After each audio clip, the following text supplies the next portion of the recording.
Hey Rick, how you doing? Hey, good morning, Ryan. How are you? I'm well. You want to let everybody know a little bit about who you are and a little bit of your background? Sure. Yeah. Rick Wilke. For those who don't know me, I am a part-time YouTuber. I tend to do things really only on the weekends when I can. I work full time for a large cable company. That's all I'm going to say about that. Mainly because that's all I can say. Um, I primarily make small items. Lately, I've gotten into some rather crazy stuff, which we can talk about in a minute. But I mean, that's really about it. I started woodworking in in junior high school. My grandfather and I used to build stuff all the time, but we never really had serious tools until I got into that shop, and then I just I kind of just picked up on it and had a lot of fun with it, and had about a 30-year layoff, and decided one day I'd just try it, and that's kind of where we've gone from there. So. Um, Cool. And you're out in Colorado. Yeah, Colorado. Born and raised. One of the few natives left here, primarily because of some other laws that have happened, but we're not going to go into that either. Um, but yeah, born and raised. I have a sister in Amarillo. I believe my mom is in your state, Ohio, and my Oh, dad's just up the road. So cool. kind of spread out all over the place. But yeah. All right. You kind of touched on it a little bit. Maybe you want to go into a little bit more detail. Like, what'd you go to school for? What do you do for a living? I know you said you can't talk too much on that. And what kind of stuff have you done in the past?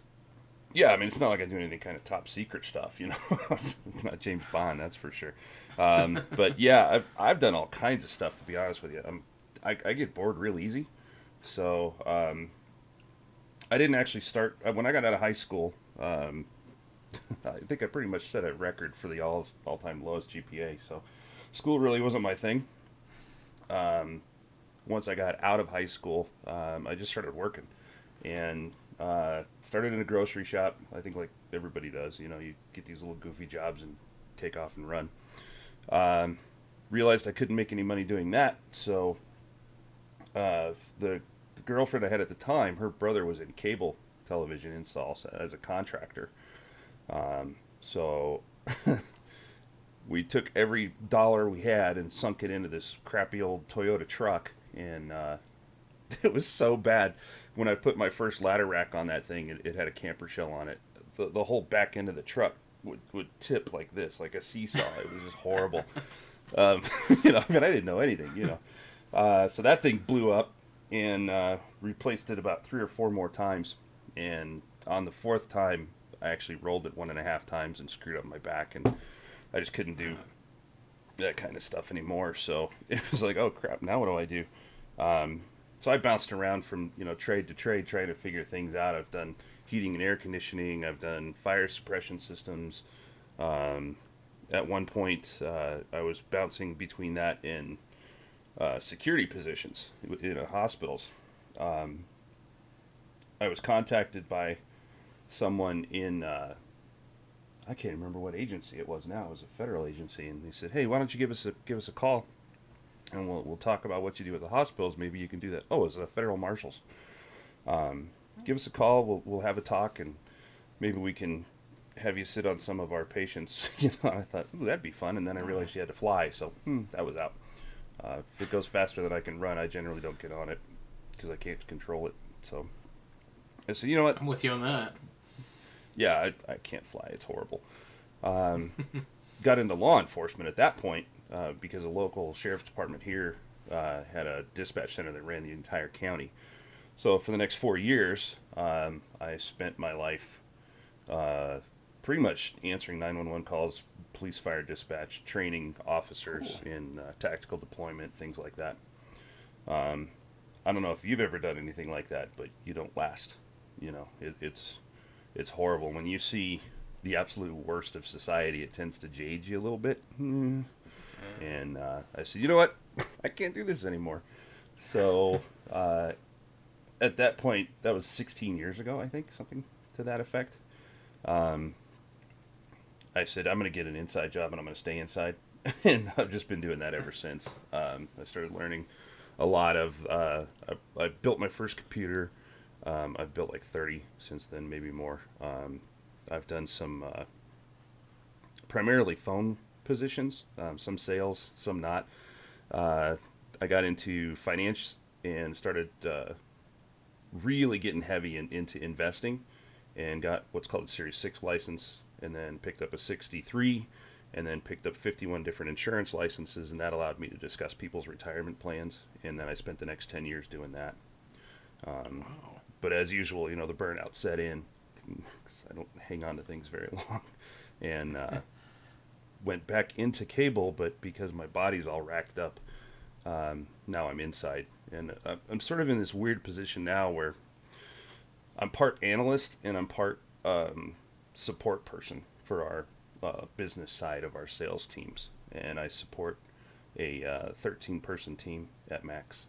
So during that time, though, like I say, I get bored easy, so I went back to school and started a degree program.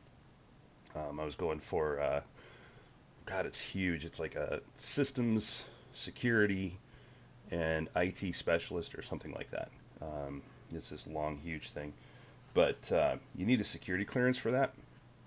And most companies aren't willing to pay the $150,000 to get it done. And of course, clearly I'm not sitting on a gold mine here. So I said, okay, that's not going to work. So I had to change degrees. When I did that, I changed schools. I lost all my crediting, and it was like, okay, I've wasted a lot of money. Now it's time to stop and regroup and try to figure things out.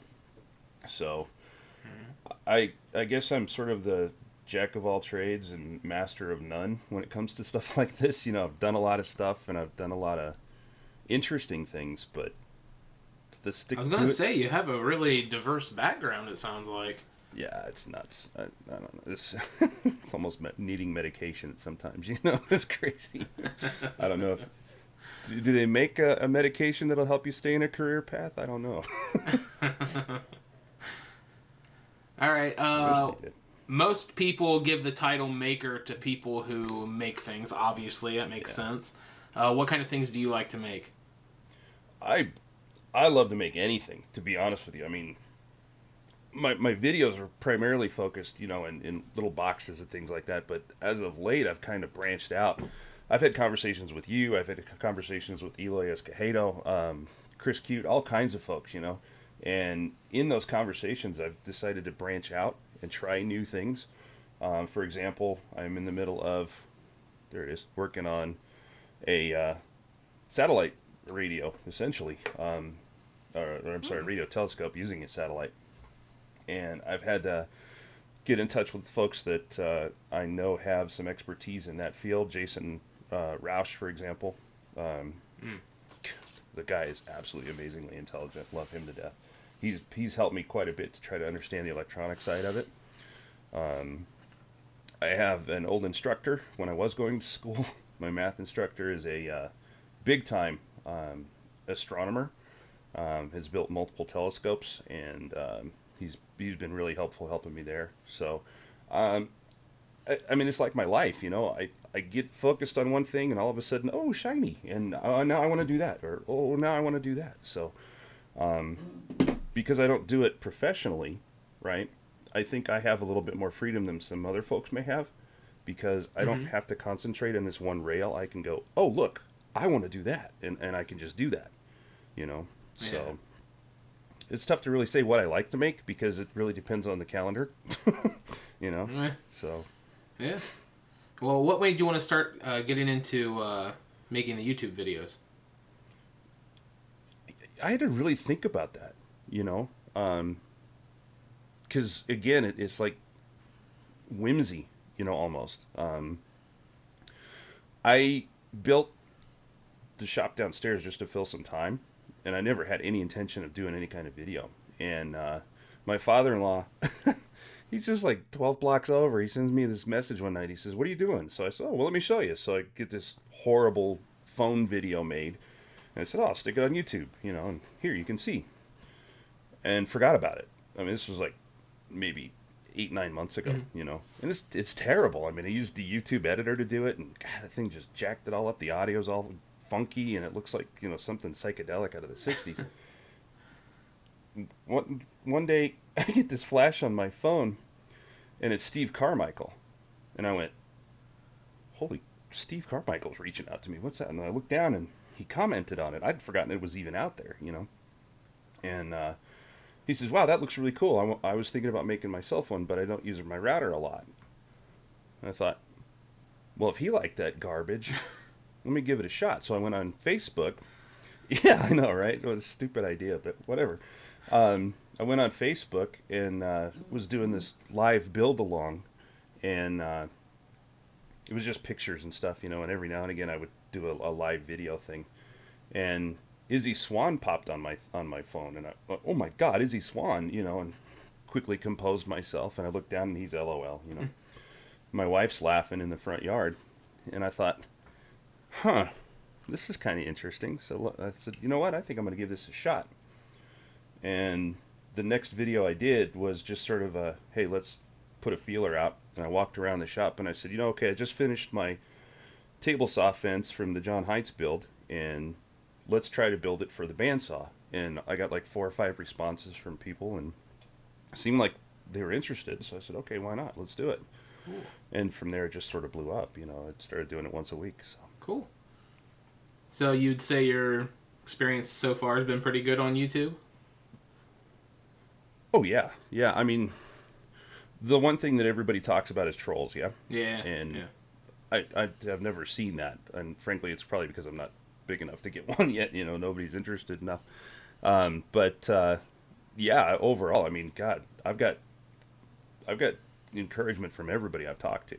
And there's people all over the world, which absolutely blows me away. Yeah. There's somebody in Greece, Kostas, that never misses one. Matter of fact, I've missed the last 2, unfortunately, because of weird stuff that's happened in my life. But he sent me a message today. "Hey, man, where are you?" And I'm like, Colorado.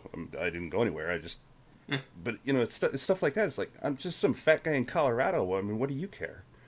But they do. This community actually cares, which blows me away. Yeah. Absolutely blows me away every time. And you speak of him, he is very, very active. He's always swinging by anybody's videos and just letting him know what he thinks about their projects, and love it. Love hearing from him. Yeah. And we've had in-depth conversations, he and I, which is really fun. I mean, that's all I really want anyway. I'm certainly not going to make any money at this. You know what I mean? And I'm not out to. I'm just out to have some fun and meet great people. Right. And that's exactly what's happened. Yeah. That's exactly what's happened. It's actually couldn't ask for more. Cool. Hopefully here at the end of the month we'll be talking to him. We've been talking about setting up an interview. So. Oh, I hope so. That'll be fun. Because I really like his stuff, and I like him personally. Yeah, he makes some really cool stuff. I really like when he turns stuff. Yeah. Well, God, I mean, what's he got, like 3 lathes? 4? Something like that? He's crazy. All right, I want to swing a little bit and go into some of your videos. Talk about them just okay. A little bit. I think the first video we saw of yours was this video, and it's titled "Super Sister Surprise," and it's basically a bat signal. Yeah. I want to know a little bit more about the story behind that. My sister's gonna kill me.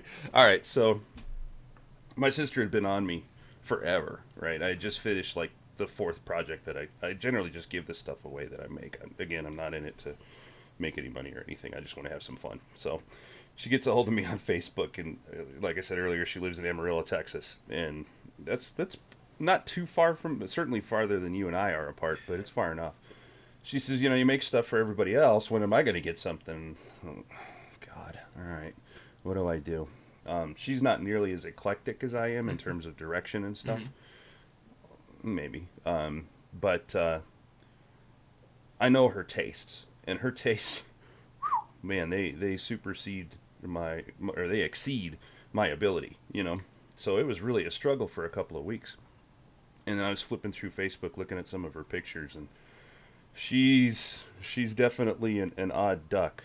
She's in her early 40s now, and she's running around her backyard in a Robin outfit, having fun with some of the neighbor kids and cats. She's a weird cat lady. So I thought, I just figured out what I'm going to make for her. I'm going to make her a bat signal so she can run around with the neighbor kids and have fun, you know. Yeah. So that's really the evolution of that. I ran out of things to figure out to try to build for her that I could ship affordably, and we were walking around Home Depot, and I grabbed that light. I knew I had all the wood, and off we went.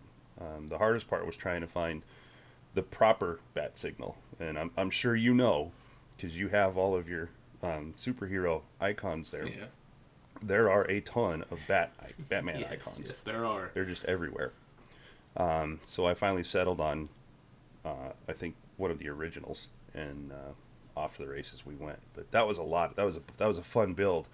That generated a lot of interest because I was actually off that week from work and could respond as I'm sending pictures out and stuff. And the more I started putting out there, the more people started, oh my God, I want to see this. Oh my God, I want to see this, you know. Yeah.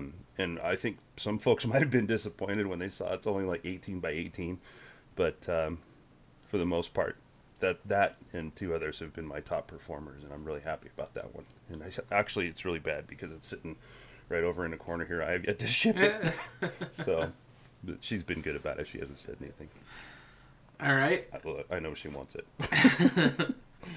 You've been working on a project here, I think, over the last 2 or 3 weeks. And I don't know how you say the name of this thing. I'm just going to call it a catapult. I want to know a little bit more about that as well. Okay, yeah, it's called the Trebuchet. And I have always been fascinated by medieval stuff. Even as a little guy, you know, I was always building castles out of Legos and knocking them down and stuff like that. My wife and I were tearing down a pallet one day, and God, I ran into this cement-like wood. To this day, I still don't know what that wood is, but all I know is it is hard. And I thought, man, if I ever build this trebuchet, I'm going to use this wood. And she says, well, why don't you? And I went, okay, sure, yeah. So that's what we started doing. A trebuchet is basically a French design. It's exclusively built in the Middle Ages, 1400, something like that. And its sole purpose is to knock stuff down. It's just pure destruction.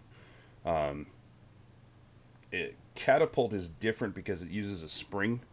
Sometimes it uses rope. Sometimes it just uses the natural rigidity of the wood. But the trebuchet is more physics. Okay.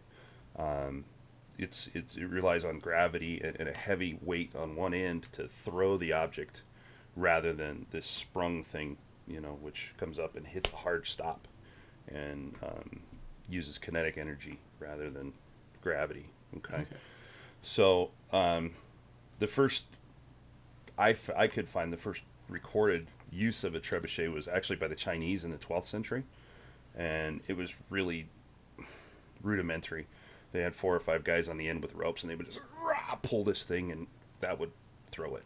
And then somebody said, hey, you know what? What if we stuck a big rock on the end of this stick? Oh, hey, that's a good idea. And off they went, you know. I'm not the best mathematician by any stretch, and my math teachers across history will tell you that. And it was a challenge for me to do the math. But I was really happy when I could get a hold of John, my math teacher, and say, look, I did this without your help, and it works. You know, and he was like, oh, right on, cool. So he's one of the few teachers I actually keep in touch with, and thank God I have, because he's been a big support. But I don't know, it's just like everything else, you know, like I was saying earlier, I get these wild hairs and I just go with it, and sometimes it works and sometimes it doesn't. Right. You know. So you're a part of the maker community. I wouldn't be talking to you if you weren't. So I like to get everybody's I like to get everybody's thoughts on how they view the maker community, or how they feel about the maker community. Wow. I don't know that there are words to describe how I feel about most of the folks I deal with. I think gracious and thankful are the primary words, because there aren't, aside from family, excuse me a moment, sorry, asthma sucks. Aside from family, I don't think I've ever been so encouraged and pulled into the center of something as much as I have by this community. It's really an odd thing. 90% of everything I do is adversarial. Okay, I'm going to do this better because you're my competition, and I'm going to find, if I can't beat you, I'm going to find every reason in the world to scrub you, to knock you down. You know what I mean? And at any sign of that in this community, that one is ostracized, and they rally around each other. You know. Yeah.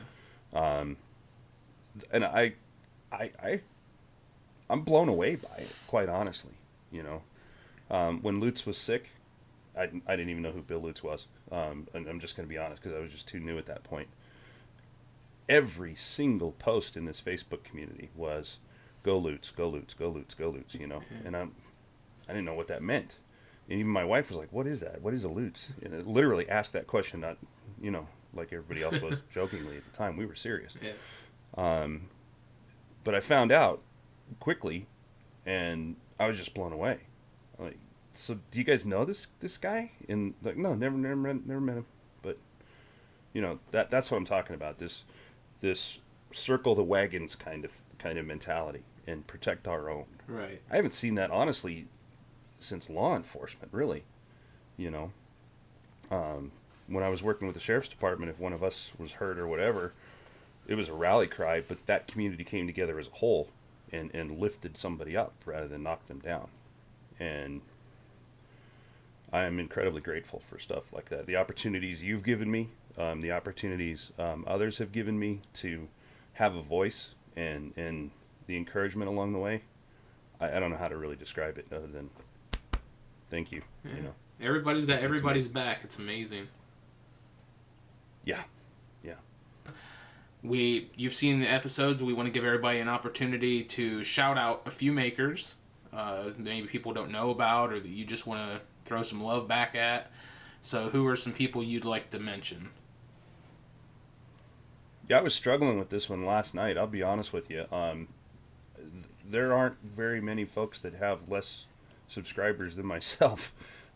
So, and you know, that's honest to God's truth. So I was going through some of my subscribers, and you know, these folks, I don't know them from Adam. You know, 90% I know names. That's it. Yeah. But here they are every week. The first one, I believe. Oh, I hope I don't screw this poor guy's name up, or his location anyway. JP's Workshop is definitely one of the ones that catches my attention all the time. He made this great Halloween thing. He takes this pumpkin and carves it out and gives it these big sharp teeth. Oh, you know, big scary pumpkin. Oh, okay, yeah, and then stuck it. Stuck the LED in there and mechanized it. So the top of it, oh, you know, it's so cool. I saw that and I was like, wow. He's done, you know, photo transfers on wood. He's done all kinds of stuff. Yeah, he has a very wide variety of stuff that he does. I love it. Yeah. Yeah, well, and, you know, based on my mentality, oh, that's perfect. Yeah, shiny. You know, so that fits in really well with my stuff, or with my mentality anyway. And then, God, there's so many. Oh, these people, they've come out of nowhere. Oh, yeah. Rowdy Penguin. Have you seen any of his stuff? No. I don't think so. Oh, you got interesting stuff. So, just on he's actually subscribed to me twice, which is strange. I think he's got his personal channel and then his build channel, and both are my subscribers. And you know, hey, thank you for that. Right. But he's built actually an Iowa class battleship. It's like 3 foot long, 7 inches wide, 12 some odd pounds, and I was like, what? That's crazy. He's in the neighborhood of 17 episodes or something like that. He has another one called Puppet Space and Wood Art. He found this piece, and I don't even know what kind of wood it is, but it's a beautiful piece of wood. It's got these growth rings that look like orbits, right? So he's got the big knot in the center, which, you know, I if you know anything about space or anything, that would look like maybe a black hole sucking everything up rather than a star. But he went and drilled these big holes in it in various places and plunked in different kinds of woods, and it literally looks like an orbital system of a solar system. Cool. And it's really neat. It's really neat. If you guys get a chance to look at that, I highly suggest that as well. So Rowdy Penguin for him. And then, honestly, everyone else is pretty well known that subscribes to me. So I know I'm going to leave somebody. Oh, Caged Creations. He's another guy. He's got 279 subscribers. Cage has got a couple of videos that I could tell. A lot of this is mixed in with family stuff too, which I find kind of interesting. But he does some pens. He did the zombie challenge. He hit me right in the heart. My wife and I are avid archers, and matter of fact, that was one of the first things I ever built downstairs in the garage was a bow, and he made some crossbow bolts and stuck some spoons on the end for the field points and the broadheads. And I've done that. I've made the broadheads out of spoons, and it's crazy. You heat them up, you flatten them out, you sharpen them up, and they actually work. I was kind of shocked. Cool. It was really crazy. So check him out too. Caged with a K. Yeah. King Creations. So those would be my three. I think those guys deserve a lot of attention because they do some good work. Perfect. I like it. I like it when I discover somebody new through these interviews. Yeah, it's fun. I've seen a lot. Watching your stuff with other folks too. I've picked. Oh, I never knew that guy. Cool. I'm gonna go check that out. And it's great. All right. Last but not least, where can everyone find you online? Wow. Okay. So as eclectic as I am with everything else, that's kind of crazy too. Primarily, I spend a majority of my time on Facebook. So there it'll be Rick Wilke. Just search that on Facebook. You can run right into me. And the second place I suppose would be Twitter. Although I didn't find out until recently when we did the Ask a Maker a little bit ago. I'm like, oh shoot, I actually have 2 Twitter accounts. I didn't realize. So I'll have to figure out how to condense those. But Rick Wilke there, also Wilke Woodshop on Twitter, which that's the one I forgot about. I've just started recently tinkering around with Instagram, although I don't know if I'll stick with it. I like those 2 formats, and Facebook is Wilke Woodshop as well. So and YouTube, Wilke Woodshop, of course, too. Yeah, YouTube Wilke Woodshop. Yeah. Mm-hmm. Yeah. All right, that wraps it up, man. It was a pleasure getting to interview you, get to talk to you a little bit. Well, as always, man, you and Eloy and Alan and Andy Berkey have just been absolutely phenomenal in terms of support and exposure for me, and I wish I could find a better way to say thank you other than saying thank you. I really do. If there's anything you need, you just let me know, because you guys have had my back since the first conversation, and I don't know how to say thank you enough. So, all right, man. I'll talk to you later. All right, thanks, Ray.